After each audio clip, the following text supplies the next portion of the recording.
안녕하세요. 친절한 양약사입니다.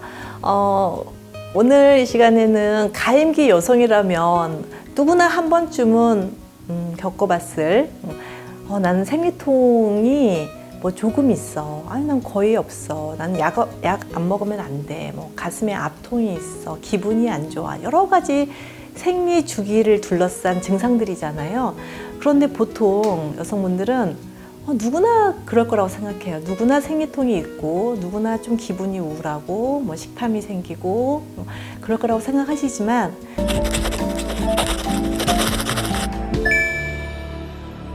실제로 정말 건강하면요, 생리가 오는지 가는지도 사실은 가는지는 알겠네요. 생리를 해야 되니까. 오는지 잘 모르는 상태. 그래, 생리가 터졌네? 그리고 생리 기간에도 전혀 압박감이 안 느껴지고 정상적으로 생리하고 마무리하고 또 다음 달을 기다리는, 사실 그게 건강한 여성이거든요. 많이들, 너무나 많은 환자들이 불편해하기 때문에 이거를 어떤 질병으로 생각하지는 않는 것 같아요. 그런데 이거를 그대로 놔두면 사실 질병으로 연결이 되거든요. 자궁에 근종이 생기고 내막증이 생기고 더 급기야는 사실은 유방암까지 연결되는 이 호르몬 불균형 상태의 시작점이 사실 생리전 증후군 그리고 생리통이라고 생각을 합니다. 제가 약국에서 근무하면서 하루에 가장 많은 약을 찾는 질병이 뭐냐면요, 생리통, 진통제예요.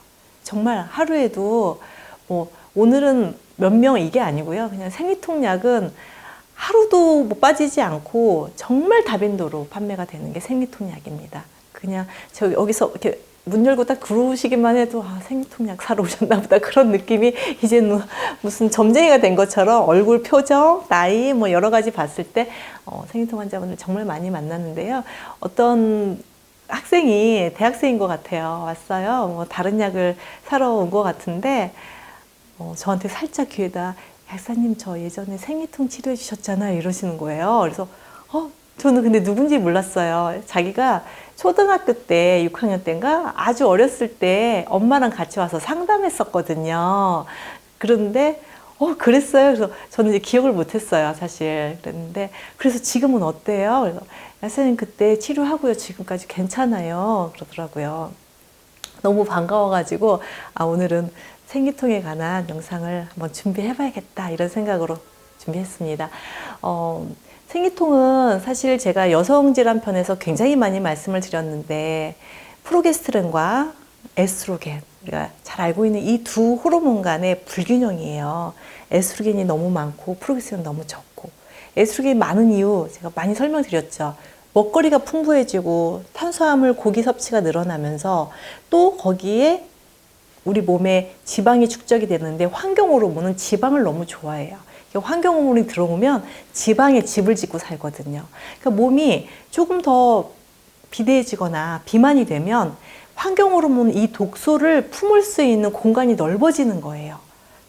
현대인들은 누구나 다 비만과 환경 호르몬을 사실 피해가기 어려운 상태에서 관리하면서 살잖아요. 그래서 에스트로겐이 올라가는 거고요.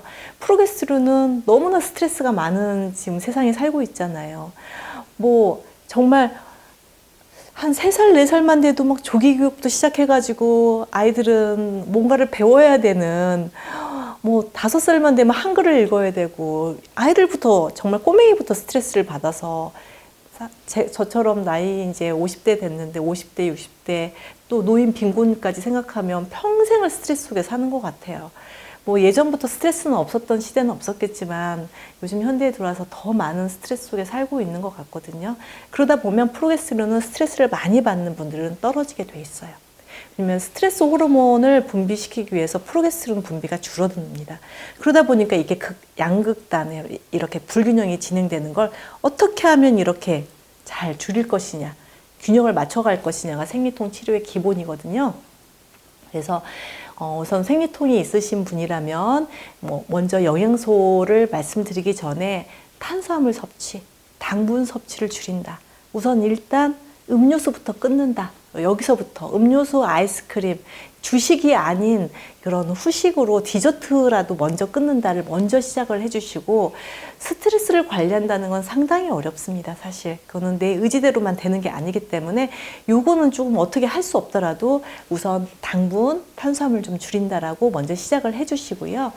그리고 저는 이제 약사니까요, 이거를 어떻게 하면 약물로 그리고 영양소로 관리할 수 있는지에 대해서 말씀을 드릴 수밖에 없잖아요. 그래서 프로게스테론을 올릴 수 있는 방법은 내 의지대로는 솔직히 좀 힘들어요. 그런데 또 프리페민이라는 제제 제가 많이 소개시켜 드렸었죠. 프리페민이 프로게스테론의 그 분비력을 증가시키는, 간접적이지만 증가시키는 겁니다. 이건 호르몬제가 아니에요.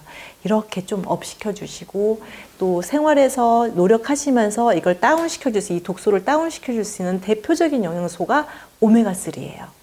그래서 탄수화물이 중성지방으로 바뀌는 과정을 차단시켜 주는 것도 오메가3고, 그래서 오메가3 많이 드시면 뱃살 빠지는 또 효과도 있고요. 그래서 이렇게 좀 내려주고, 또 스트레스를 좀 완화시키기 위해서 마그네슘, 이런 영양소들이 좀 같이 간다면, 그리고 내가 조금 비만이에요, 좀 과체중이에요, 이러면 독소를 빼주는 유산균까지 이렇게 같이 관리하시다 보면 생리통이요, 정말 한 달 드셨을 때, 2달 드셨을 때, 3달 드셨을 때 정말 딱딱딱딱 좋아지는 걸 알 수가 있어요. 그래서 이렇게 좀 관리 잘 하시면 좋으실 것 같고요.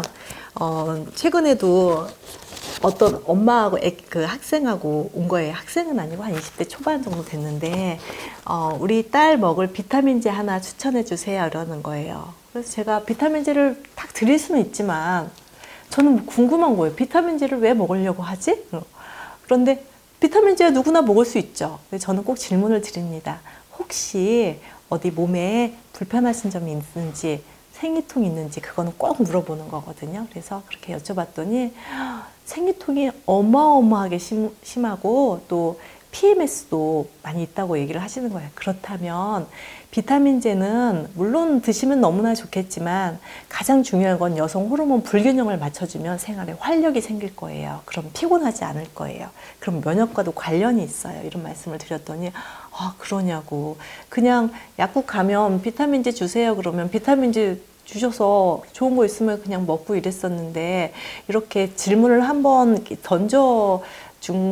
제가 드린 거에 대해서 되게 좀 좋게 생각을 하시더라고요. 그래서 이렇게 호르몬 균형을 맞춰주다 보면 삶의 패턴이 좋아져요. 그러면 따로 비타민제 드시지 않아도 음식으로 섭취한 비타민으로 충분할 수 있고요. 거기에 좀 여유가 있으시면 비타민제 그 다음은 한 4번째로, 그래서 첫 번째, 두 번째, 세 번째, 네 번째로 드시면 좋으니까 우선 중요 순서대로 제가 이렇게 권해드려서 드렸습니다. 이것처럼 우리가 어떤 불편함이 있을 때 그 질병의 원인을 찾는 거. 내가 왜 몸이 피곤하지? 누구나 피곤하다고 다 비타민제로 다 해결되는 건 아니거든요. 물론 그날 조금은 효과는 있어요. 그렇지만 근본적인 문제의 원인을 찾아서 그걸 해결하고 그리고 생활하시는 게 가장 중요하다고 생각이 들어서 오늘도 몸이 활기차고 건강하고 그리고 질병을 예방하기 위해서 여성들은 호르몬 균형을 맞춰주는 거. 그게 가장 저는 중요한 포인트라고 생각해서 오늘 준비했습니다. 생리통 그리고 월경증 증후군 없는 정말 자유로운 그 일상을 한 달에 하루 이틀이지만 얼마나 소중해요. 그날 계속 고통 속에 진통제 먹으면서 견딜 수는 없잖아요. 네, 그런 부분들에 대해서 아주 뭐 하루 이틀이니까 별거 아니라고 생각하실 수도 있지만 그게 가장 내 인생의 중요한 시험인 수능 날일 수도 있고요.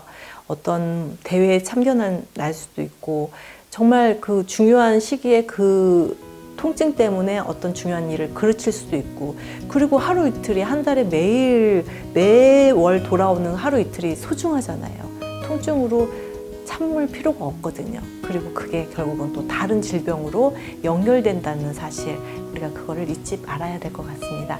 오늘 경청해 주신 여러분 감사드립니다.